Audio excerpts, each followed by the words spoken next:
नमस्कार दोस्तों, master geography with map में एक बार फिर से आप सभी का बहुत बहुत स्वागत है। और मैंने आपसे कहा था कि इस सीरीज में हम इंडियन ज्योग्राफी पढ़ेंगे। इंडियन ज्योग्राफी में हमने सबसे पहले इंडिया की जो फिजिकल बाउंड्रीज हैं, कहाँ कहाँ से बाउंड्रीज इंडिया की मैच होती हैं, वो हमने देख लिया था। देन आफ्टर हमने इंडिया के बारे में ये देख लिया था कि इंडिया की जो बेसिकली जो लोकेशंस हैं वो कौन कौन सी लोकेशंस हैं, और उसके भीतर जो फिजियोग्राफिक डिवीजन है वो फिजियोग्राफिक डिवीजन किस टाइप से डिवाइड होते हैं। नदर्न इंडियन माउंटेन्स, देन आपके north Indian plains, and then after के आपके पेनिनसुलर प्लेटू। आज हम शुरू करने वाले हैं सबसे पहले नदर्न इंडियन माउंटेन्स से, यानी कि उत्तर भारतीय पर्वत जो हैं वो पर्वतों की निर्माण किस प्रकार से हुआ है, उनकी फॉर्मेशन किस प्रकार से हुई है और उसका क्या कंसेप्ट है। तो चलिए शुरू करते हैं, स्टार्ट करते हैं। और एक इंफॉर्मेशन आपके लिए ये है कि आप लोग अगर कोई बैच परचेज करना चाहते हैं तो जो आपको नीचे स्क्रॉल कर रहा है कोड, उस कोड का यूज कर सकते हैं। और दूसरी बात यह है कि आप लोग इस क्लास के बाद जो भी आपके डाउट्स हों, जो भी आपके इश्यूज हों, वो जरूर से जरूर कमेंट करें, जो भी आपके ऑनेस्टली रिव्यूज हों। बिकॉज अगर आपके कोई डाउट होंगे तो नेक्स्ट जो सेशन होगा उसमें मैं आपके वो डाउट क्लियर करूंगा। चलिए तो शुरू करते हैं, स्टार्ट करते हैं। तो देखिए, जब हम इंडिया की बात करते हैं, भारत की बात करते हैं, तो हम देखते हैं कि सबसे पहले यहां पर हमारे पास क्या है, यहां पर माउंटेन्स की एक रेंज है। वो जो माउंटेन्स की रेंज है वो यहां से शुरू होती है। यहां पर आपके पमीर्स हैं, यहाँ पे पमीर्स हैं, और पमीर से आपके क्या निकलते हैं, पमीर से आपके यहाँ पे शुरुआत होती है कुल्लुन शान की। यहाँ से अगर हम बात करते हैं तो यहाँ से जो शुरुआत होती है वो हिंदू कुश की, ये हिंदू कुश माउंटेन्स हैं। यहाँ पर क्या है, कुल्लुन शान माउंटेन्स हैं, कुल्लुन शान माउंटेन्स हैं। यहाँ पर जब हम देखते हैं तो दो रेंजेस हैं, एक सुलेमान है और दूसरी जो रेंज है उसका नाम किरथार है। और जब हम इंडिया में आते हैं तो हम देखते हैं कि भारत में यहाँ पर तीन रेंजेस हैं। यहां पर Karakoram, Ladakh, Zanskar, and then after शुरू होते हैं आपके हिमालयाज। तो हम कहेंगे कि ये जो तीन रेंजेस हैं इसमें इनको कहते हैं ट्रांस हिमालय, इनको कहते हैं ट्रांस हिमालय। और उसके बाद जो हमारी शुरुआत होती है वो तीन रेंजेस हैं, इन तीन रेंजेस की शुरुआत होती है वो है हमारे, जिसे हम कहते हैं हिमालयाज। हिमालयाज जो हैं वो हमारे सबसे नदर्न माउंटेन्स हैं। आज हम बात करने वाले हैं कि हिमालयाज की जो फॉर्मेशन हुई वो किस टाइप से हुई, किस प्रकार से हुई। देखिए, जब हम हिमालयाज की फॉर्मेशन की बात करते हैं तो दो तीन बातें याद रखनी है आपको। सबसे पहले तो ये कि आप देखें इस डायग्राम में कि बेसिकली क्या था कि पूरा जो लैंडमास था वो अर्थ का पूरा लैंडमास कहां पर लोकेटेड था, अर्थ का पूरा लैंडमास एक जगह पर लोकेटेड था, और वो सदर्न हेमिस्फीयर में था। जो कॉन्टिनेंटल ड्रिफ्ट थ्योरी आई थी, एल्फ्रेड वैगनर ने 1912 में दी थी, उसने भी सबसे पहले यही बताया था। फिर बात शुरू हुई कि किस प्रकार से ये टूटता है लैंडमास। टूटने के बाद ये डिफरेंट पार्ट्स में पहुंचता है, और जब ये डिफरेंट पार्ट्स में पहुंचता है तो उस डिफरेंट पार्ट्स में पहुंचने के बाद आज के जो हमें कॉन्टिनेंट दिखाई देते हैं वो वहां पर किस प्रकार से अरेंज हुए हैं। तो जो हिमालयाज हैं, ये हिमालयाज क्या है, फोल्ड माउंटेन्स है। फोल्ड माउंटेन्स को हिंदी में कहा जाता है वलित पर्वत है। देखिए, वलित पर्वत जो होते हैं, फोल्ड माउंटेन्स जो होते हैं, they are very unique to the earth. Unique to the earth का मतलब ये है कि ये पृथ्वी पर विशेष है। विशेष क्यों है कि if you want to study about the geological history of any planet, then you have to study about the fold mountains of that planet. आपको अगर जियोलॉजिकल हिस्ट्री जाननी है तो आपको फोल्ड माउंटेन पढ़ने होंगे। आप देखिए, जितने भी ज्योग्राफर आते हैं वो सबसे पहले जब कोई भी जो अर्थ के बारे में कोई थ्योरी देना चाहते हैं कि क्रस्ट कैसे बना, कॉन्टिनेंटल क्रस्ट कैसे बना, ओशनिक क्रस्ट कैसे बना, तो वो सबसे पहले एक थ्योरी देते हैं और सबसे पहले किसके बारे में डिस्कस करना शुरू करते हैं, फोल्ड माउंटेन्स के बारे में। तो इसी टाइप से हिमालयाज जो हैं, उन हिमालयाज की जो फॉर्मेशन हुई वो हिमालयाज की फॉर्मेशन हुई टर्सरी अल्पाइन माउंटेन्स कहा जाता है इनको। अल्पाइन माउंटेन्स का मतलब क्या है कि हिमालयाज की जब फॉर्मेशन हुई तो वो लगभग 60 से 65 मिलियन वर्ष पहले हुई। और 60 से 65 मिलियन वर्ष पहले हुई तो अल्पाइन इसलिए कहा जाता है बिकॉज क्या होता है कि ऐसा नहीं है कि फोल्ड माउंटेन जियोलॉजिकल हिस्ट्री में किसी भी टाइम पे बनने शुरू हो जाते हैं।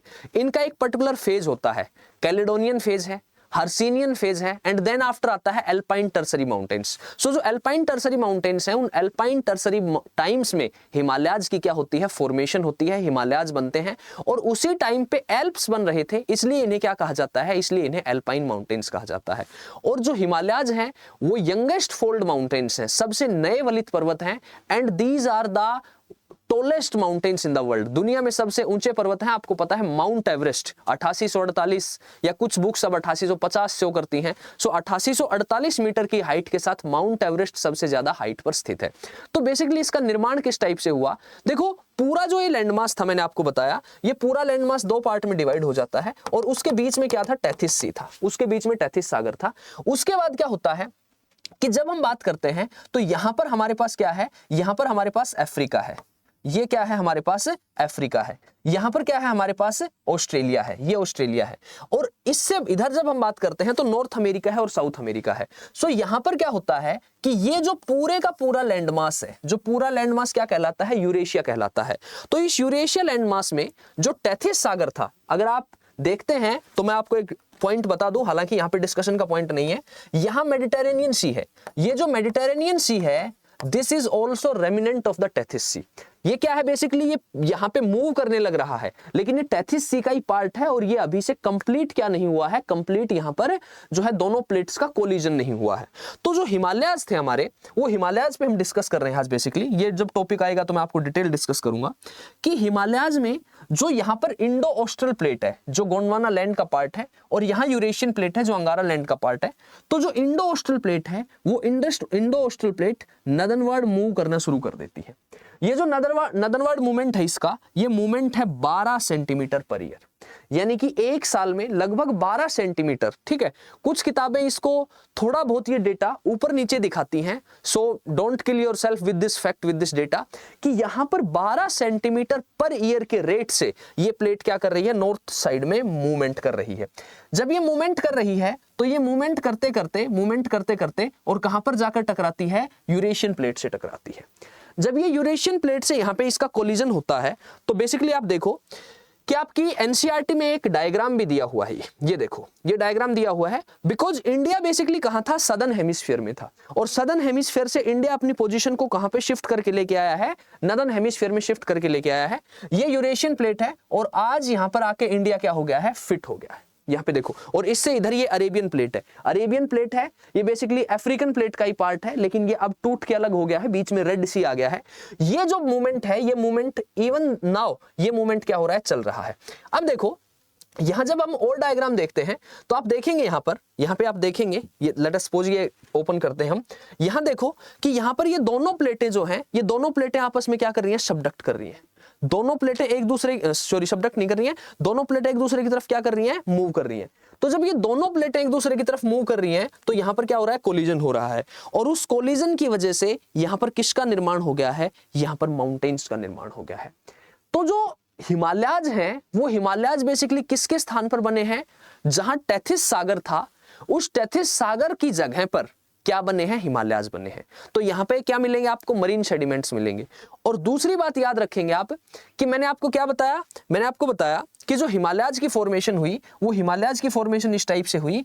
तो यहां पर जब ये इंडो ऑस्ट्रल प्लेट सबसे पहले इस पॉइंट पे जाके टकराती है, तो इस पॉइंट पे जाके टकराती है तो हिमालयाज की जो शेप है वो शेप ऐसे है। आप देखेंगे कि अगर मैं हिमालयाज को ड्रॉ करता हूं यहां पर, तो हिमालयाज को जब हम ड्रॉ करते हैं तो यहां पर आप देखेंगे कि ये जो इसकी शेप है, इनका जो आकार है वो आकार ऐसे नहीं है, ऐसे नहीं है, नहीं, इनका आकार क्या है, इनकी शेप ऐसे है, ऐसे है माउंटेन्स, और उसके बाद फिर ये यहां पर क्या हो जाते हैं, टर्न ले जाते हैं। तो इस शेप का रीजन है, वो कारण है, वो कारण क्या है, इसका कारण है हिंज डोर इफेक्ट। इसका रीजन है हिंज डोर इफेक्ट। ये हिंज डोर इफेक्ट क्या होता है कि लेट अस सपोज आप देखेंगे कि पुराने टाइम पे एक टीवी में ऐड आती थी, तो वो सीमेंट की ऐड थी, उसमें एक दीवार है और उस दीवार पर बुल क्या करता है, अपना सिर मारता है, एक बुल आता है सर मारता है, तो वो दीवार नहीं टूटती है, उसके सींग वहां पर फंस जाते हैं और वो बुल क्या हो जाता है, घूम जाता है। इसी तरीके से यहां एक पॉइंट, यहां जो कंप्रेशन हुआ वो मेनली 2 पॉइंट पर हुआ। तो सबसे पहले यहां पर जब प्लेट आके टकराती है तो वो प्लेट आकर टकराती है, एक जगह है लाटो, लाटो है कश्मीर में, उस लाटो में टकराने के बाद और हिमालयाज की जो शेप है वो शेप क्या बन जाती है, कॉन्वेक्स शेप बन जाती है। और आपको रीजन पता हो, प्रभाव पता होना चाहिए, कौन सा प्रभाव है, हिंज डोर प्रभाव है। This is the hinge door effect. समझ आई बात? तो मैंने क्या बताया, हिमालयाज की फॉर्मेशन किससे हुई है? दो प्लेटों के टकराने से हुई है, इंडो ऑस्ट्रल प्लेट और Eurasian plate. Indo Austral plate 12 centimetre per year की स्पीड से आ रही थी, आकर यूरेशियन प्लेट से टकराती है। जो टेथिस सागर था वहां पर किसका निर्माण हो जाता है? हिमालय पर्वत का निर्माण हो जाता है। और जो रॉक मिलता है हिमालय पर्वत में, वो रॉक मिलता है सेडिमेंट्री रॉक। सेडिमेंट्री रॉक यहां पर मिलती है। दूसरी बात यह है कि हिमालयाज में जब ये दोनों प्लेटें टकराती हैं तो दोनों प्लेटें आपस में ऐसे आके टकराती हैं। कोई भी प्लेट एक दूसरी प्लेट के नीचे नहीं जाती है। आप देखें इस डायग्राम में, देखें आप इस डायग्राम में आपको कहीं भी नजर नहीं आएगा कि किसी प्लेट का सबडक्शन हुआ है। कोई भी प्लेट सबडक्ट नहीं हुई है। कोई भी, किसी भी डायग्राम को आप देख लें, अगर किसी भी प्लेट का सबडक्शन नहीं हुआ है, सो सबडक्शन नहीं हुआ है तो ऑब्वियस सी बात है हिमालयाज में कभी भी आपको क्या नहीं मिलेंगे? वोल्केनोज देखने को नहीं मिलेंगे। क्या कभी देखते हैं आप कि हिमालय में वोल्केनो आए हैं? नहीं आए हैं। ज्वालामुखी फटा है? नहीं फटा है। तो हिमालयाज में कभी भी आपको क्या नहीं मिलेंगे? तो लिख लेंगे, इस बात को लिख लेंगे कि हिमालयाज में आपको कभी भी क्या नहीं मिलेंगे? वोल्केनोज नहीं मिलेंगे। केवल और केवल क्या मिलेंगे? आपको अर्थक्वेक्स मिलेंगे, आपको भूकंप मिलेंगे यहां पर। और उसका रीजन क्या है? उसका रीजन है सी कोलिजन। सी कोलिजन का मतलब होता है कॉन्टिनेंटल कोलिजन, यानी कि दोनों तरफ से जो प्लेटें आ रही थी वो महाद्वीपीय प्लेटें आ रही थी। और दूसरी बात यह है कि किसी भी प्लेट का सबडक्शन नहीं हुआ। अगर कोई प्लेट एक दूसरी प्लेट के नीचे चली जाती तो ये पार्ट जब मेंटल में जाता तो ये हॉट हो जाता, गर्म हो जाता, और ये मेंटल में हॉट होने के बाद यहां पर इस ऊपर वाली प्लेट को पंचर करता और कहां जाता? अर्थ के सरफेस पे आ जाता, वोल्केनिक माउंटेन्स बनाता। लेकिन ऐसा नहीं हुआ है। So this is the reason कि यहां पर दोनों प्लेटें आपस में आती हैं और आपस में ऐसे आके टकराती हैं, और इनके बीच में जो टेथिस सागर था, वो मरीन सेडिमेंट्स जो थे वो ऊपर उठ जाते हैं, और वो ऊपर उठने के बाद क्या बना देता है? हिमालयाज बना देते हैं। Okay, so this was the process. ये प्रोसेस रहा कि हिमालयाज का जो निर्माण है वो हिमालयाज का निर्माण किस प्रकार से हुआ। सो मैं उम्मीद करूंगा, मैं आशा करूंगा कि इस कंसेप्ट में आपको समझ में आ गया होगा कि हिमालय की निर्माण की प्रक्रिया है वो हिमालय के निर्माण की प्रक्रिया रही क्या रही। इवन देन अगर आपको कोई डाउट है तो आप कमेंट सेक्शन में जाके और अपना डाउट जरूर से जरूर मेंशन करें। अगर कोई डाउट नहीं है तो भी कमेंट सेक्शन में जाके और आप अपने व्यूज जरूर मेंशन करें। और दूसरी बात यह है, अब अगला टॉपिक जो हम शुरू करेंगे वो अगला टॉपिक हम शुरू करेंगे ट्रांस हिमालयाज से। नेक्स्ट टॉपिक जो होगा हमारा वो क्या होगा कि ट्रांस हिमालयाज जो है वो ट्रांस हिमालयाज की रेंज कौन कौन सी है, यहां पर पास कौन कौन से हैं, यहां पर पीक्स कौन कौन सी हैं, और यहां पर रिवर्स कौन कौन सी हैं। ठीक है, तो इसी नोट के साथ आज मैं आप लोगों से विदा लेना चाहूंगा। मुलाकात करेंगे नेक्स्ट सेशन में।